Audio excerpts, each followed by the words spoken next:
안녕하십니까. 서울시 빅데이터 공모전에 참여한 프리픽스 팀입니다. 저희는 이번에 서울시 장애인 배려마트 선정이라는 주제로 발표를 준비해 보았습니다.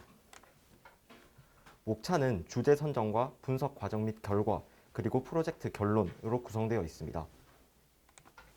먼저 주제 선정 단계입니다. 보건복지부에 따르면 2018년 기준 대한민국에는 약 258만 명의 장애인들이 거주하고 있습니다. 상당히 많은 수의 장애인들이 거주하고 있는 대한민국에서 장애인들이 누리는 문화적 서비스에 대한 논의는 상당히 중요하게 대두되어 온 문제였습니다. 첫 번째 기사를 보시면 전남의 장애인 콜택시 앱 이용률이 1년 사이 약 2배가량 늘었다는 사실을 확인할 수 있습니다.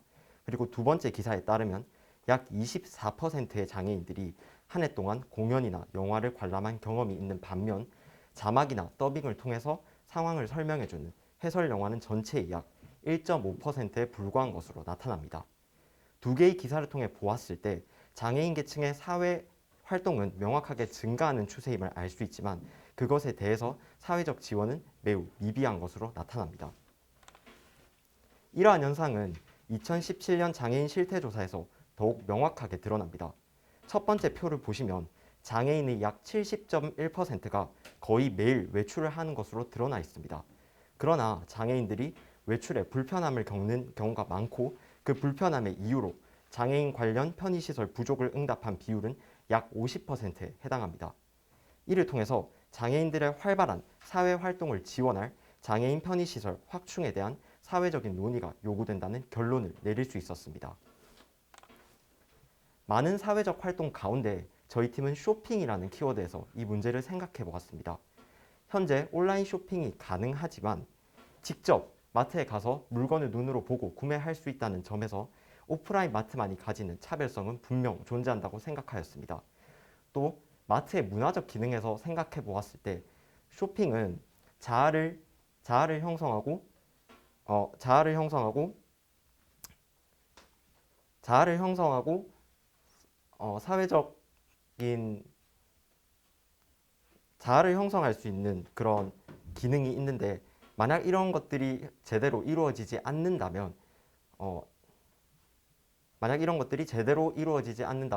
장애인들이 겪는 불편함이 많을 것으로 예상이 됩니다. 또 두 번째로 보통 마트는 일반적으로 가족이나 지인들과 함께 가는 경우가 많은데 만약 여기서 장애인들이 배제가 된다면 그것 또한 서울시의 사회적 비용으로 낭비될 가능성이 있다고 생각했습니다.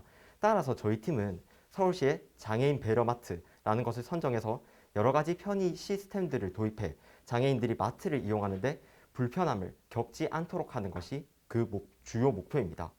장애인 전용 마트를 신축하는 것은 시간과 비용 측면에서 어려움이 존재하기 때문에 저희는 기존에 존재하는 대형마트들 가운데 우선적으로 장애인 배려마트를 운영할 지점을 선정한 이후 시범 운영한 이후에 서울시 내에서 점차 확대해 나가는 방향으로 프로젝트를 계획해 보았습니다. 저희 프로젝트의 타당성을 검토해 보기 위해서 장애 혹은 그에 준하는 경험이 있는 24명과 장애 비경험자 100명, 총 124명을 대상으로 직접 구글 플랫폼을 작성하여 설문을 조사해 보았습니다. 그 결과 마트의 장애인들을 위한 시설이 미흡하다는 응답은 약 69%, 그리고 장애인들을 위한 시스템 도입 필요에 찬성하는 비율은 약 96%인 것으로 나타났습니다. 이 두 가지 결과를 통해서 저희가 진행하려는 프로젝트의 타당성이 어느 정도 확보되었음을 확인할 수 있었습니다. 저희는 총 4가지의 장애인 편의 시스템을 생각해 보았습니다. 우선 다리가 불편하신 분들도 편하게 이용하실 수 있는 전동 쇼핑카트 제공, 그리고 버튼 하나만으로 문의 개폐가 가능한 문 여닫이 버튼 설치, 그리고 청각장애인들이 보다 쉽게 의사소통을 할 수 있게끔 직원들에게 투명 마스크를 제공하는 것, 그리고 언제 어디서나 편리하게 쇼핑을 도와줄 수 있는 쇼핑 도우미 배치가 바로 그것입니다. 이 앞선 서비스들은 장애인분들 뿐만이 아닌 다른 사회적 약자들도 함께 누릴 수 있는 서비스들입니다.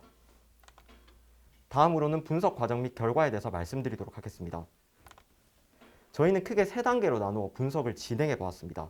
우선 서울시 내에서 후보구를 선정하고 후보구 내에서 후보동을 선정한 뒤 최종적으로 장애인 배려마트를 선정하는 과정입니다. 이 과정에서 저희는 총 6가지의 데이터를 활용하였고 2가지의 분석 기법을 사용하였습니다. 먼저 구와 동 선정 단계 시 사용한 데이터들에 대한 설명입니다. 신한카드 장애인 소비지 데이터는 장애인이 어느 구와 어느 동에서 소비를 했는지 그 거래 내역을 알 수 있는 데이터인데 저희는 이 소비지 건수를 기준으로 구동 단위를 범주화하여 사용하였습니다. 장애인 등록 현황 데이터의 경우 장애인들이 현재 어느 구와 어느 동에 거주하고 있는지를 알려주는 데이터입니다. 마지막으로 장애인 콜택시 목적지 데이터의 경우 그 목적지가 구와 동으로 제공되는 데이터인데 저희는 이 목적지 정보를 구동 단위로 점수화하여 사용하였습니다. 탐색적 자료 분석을 위해 데이터를 시각화해 본 결과 장애인 등록 현황 데이터의 경우 보시다시피 노원구와 강서구의 높은 비율을 차지함을 확인할 수 있었고 장애인 콜택시 목적지 데이터의 경우 노원구, 강서구, 송파구의 높은 비율을 차지함을 확인할 수 있었습니다. 저희는 후보구 선정 단계에서 K-민스 클러스터링 방법을 사용하였습니다. 적당한 K의 개수를 찾기 위해 엘보우 방법을 이용해 본 결과 K가 4인 지점에서 선이 꺾이는 것을 확인할 수 있었습니다. 서울시의 총 25개의 구를 4개의 클러스터로 구분하였고 3개 요인의 표준화 점수를 더했을 때 클러스터들끼리 확연하게 구분되는 것이 눈에 보였는데 그중 점수가 가장 높은 클러스터 1을 최종적으로 선택하였습니다. 그 결과 노원구, 강서구, 영등포구, 강남구, 송파구 이렇게 5개의 구를 우선적으로 추출하였습니다. 다음으로 동선정 단계에서 저희는 AHP 기법이라는 것을 이용하였습니다. AHP 분석은 평가 기준이 다수인 경우 이를 계층화하여 주요 요인과 세부 요인으로 분해하고 쌍대 비교를 통해 중요도를 산출하는 방법입니다. 이 AHP 기법을 통해 나온 가중치는 장애인 인구 데이터의 경우 약 0.47, 신한카드 데이터의 경우 약 0.17, 그리고 택시 목적지 데이터의 경우 약 0.36으로 확인이 되었습니다. 이렇게 구해진 가중치를 순위 산정식에 대입해 저희는 지역동 점수를 구할 수 있었습니다.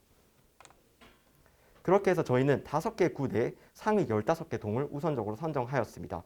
지금 화면에 보이시는 동들이 저희가 AHP 기법을 통해서 선정한 동이 되겠습니다. 다음으로는 마트 데이터에 대한 설명입니다. 최근접 지하철역 거리 데이터의 경우 마트와 가장 가까이에 있는 지하철역까지와의 거리를 나타내는 데이터인데 저희는 이를 파이썬으로 직접 크롤링하여 구했습니다. 마트 소재지 면적 데이터의 경우 소규모 점포는 저희가 진행하는 프로젝트의 효과를 눈으로 바로 확인하기 어렵다고 판단하여 제거하고 진행하였습니다. 마지막으로 최근접 전동 휠체어 급속 충전기 데이터의 경우 충전기 데이터의 좌표계가 모두 달라 마트 좌표계에 맞게끔 변환시킨 뒤 마트의 위 경도와의 직선거리를 계산해 나온 결과값을 사용하였습니다.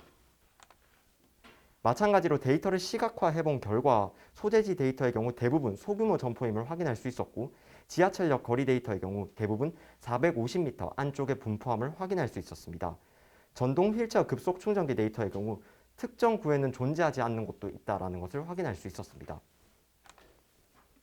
마찬가지로 AHP 분석을 통해서 가중치를 계산해 본 결과 마트 소재지 면적의 경우 그 가중치가 약 0.64, 최근접 지하철역 거리의 가중치는 약 0.26, 그리고 휠체어 충전기 가중치는 약 0.1로 나타난 것을 확인할 수 있었습니다. 이렇게 구해진 가중치를 마트 순위 산정식에 대입해 최종적으로 마트 점수를 계산할 수 있었습니다. 그 결과 저희는 최종적으로 이마트 가양점, 롯데마트 잠실점, 홈플러스 중계점 이렇게 3곳을 장애인 배려마트로 선정하게 되었습니다. 이 과정에서 홈플러스 강서점의 경우 이마트 가양점과 함께 강서구에 위치한 것을 확인할 수 있었는데요. 보다 다양한 곳에서의 프로젝트의 효과를 확인해 보기 위해서 동일한 구 내에서는 하나의 마트만 선정하였고 그 결과 점수가 상대적으로 낮은 홈플러스 강서점은 제거하였습니다. 저희가 최종적으로 선정한 장애인 배려마트의 위치 그리고 근처의 지하철역과 전동 휠체어 충전소의 위치를 지도로 표현한 것입니다. 마지막으로 프로젝트 결론입니다. 저희 프로젝트는 장애인 계층의 경제생활 불편을 완화해 준다는 점에서 그 의의가 있습니다. 또 기존 대형마트를 대상으로 한 분석이기에 새로운 부지를 확보하거나 건설을 할 필요가 없어 시간과 비용 측면에서 활용적이라고 생각이 됩니다. 또 저희의 분석 모델이 일회성 모델이 아닌 다회성 모델이기 때문에 다양한 공공시설의 평가 및 선정에 활용될 수 있다는 점과 더불어 저희가 앞서 예시로 보여드린 4가지 서비스들이 무장애 서비스로서 특정 취약계층만이 아닌 모든 사람들이 함께 누릴 수 있는 서비스라는 점에서 그 의의가 있습니다. 보완해야 할 점으로는 저희가 분석에 사용한 데이터들의 수집 연도가 상이해 분석의 결과에 영향을 미칠 수 있었다는 점과 개별적인 점수화 기준이 다소 부족하다는 점. 마지막으로 휠체어 충전기 데이터의 경우 저희가 그 가중치를 초기에 너무 낮게 책정해서 이마트 가양점과 같이 근처에 충전기가 없는 지점도 선정된다는 것이 보완해야 할 점으로 생각이 됩니다. 저희 프로젝트는 서울시와 마트 모두에게 이익이 되는 윈윈 전략이 될 수 있음을 강조드리고 싶습니다. 서울시가 마트에 시설 지원 및 운영 보조금을 지원하고 장애인 배려마트 홍보를 약속한다면 마트에서도 이 제안을 받아들일 가능성이 있다고 생각됩니다. 만약 장애인 배려마트가 성공적으로 운영된다면 작은 한국으로 일컬어지는 서울시에서 장애인 계층을 대상으로 한 서비스에 정밀한 피드백을 하는 것이기 때문에 선도적인 서울의 세계적인 우수 사례가 될 것으로 생각이 됩니다. 마트의 경우 서울시와의 파트너십을 구축할 수 있고 그 결과 사회적이고 선도적인 기업의 이미지를 구축하는 데 큰 도움이 될 것으로 예상됩니다. 마지막으로 저희가 분석에 사용한 데이터들의 목록과 논문 그리고 프로그램을 보여드리면서 발표를 마치도록 하겠습니다. 긴 발표 들어주셔서 감사합니다. 이상 프리픽스였습니다.